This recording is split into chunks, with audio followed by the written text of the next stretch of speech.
नमस्कार. 8व्या वेतन आयोगाबाबत एक महत्त्वाची माहितीही समोर आली आहे. खरे तर सध्या सर्वत्र नवीन वेतन आयोगाच्या चर्चा यात चालू आहेत.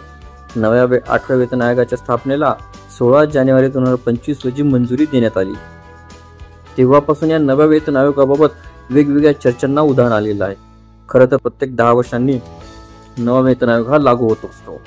सध्याचा 7वा वेतन आयोग हा 1 जानेवारी 2016 पासून लागू झाला होता. म्हणजेच 31 डिसेंबर 2025 मध्ये 7व्या वेतन आयोगाला 10 वर्षाचा काळ हा पूर्ण होणार आहे. अर्थातच 1 जानेवारी 2026 पासून नवा 8वा वेतन आयोग लागू होण्याची शक्यता आहे. खरे तर 8व्या वेतन आयोगाचा 50 लाख कार्यरत कर्मचाऱ्यांना आणि 65 लाख पेन्शनधारकांना फायदा मिळणार आहे. अशातच आता 8व्या वेतन आयोगाबाबत एक महत्त्वाची बातमीही समोर आली आहे.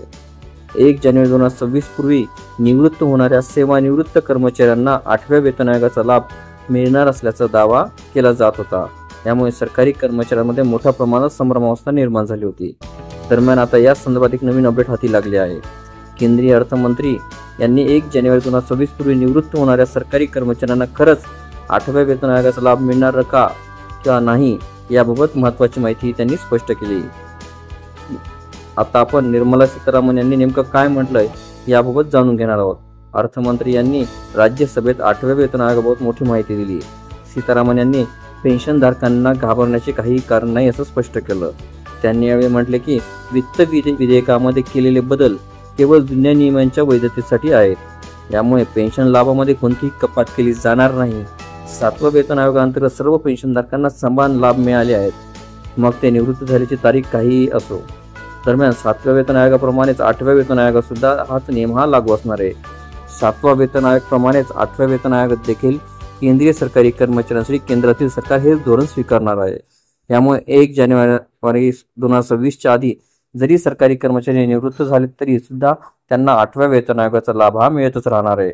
पुढे बोलताना त्या म्हणाल्या की 6व्या वेतन आयोगात निश्चितच फरक होता, परंतु 7व्या वेतन आयोगात सर्व पेन्शनधारकांना समान पेन्शन ही देण्यात आली. दरम्यान कोणत्याही कर्मचारी किंवा पेन्शनधारक मागे राहू नये म्हणून 8व्या वेतन आयोगातही हेच धोरण स्वीकारले जाईल.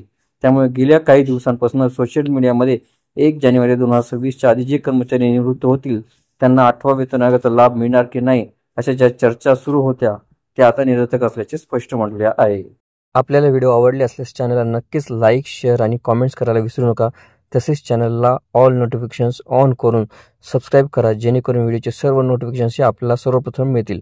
लवकरच आपण पुढच्या व्हिडिओमध्ये भेटूया. तोपर्यंत नमस्कार.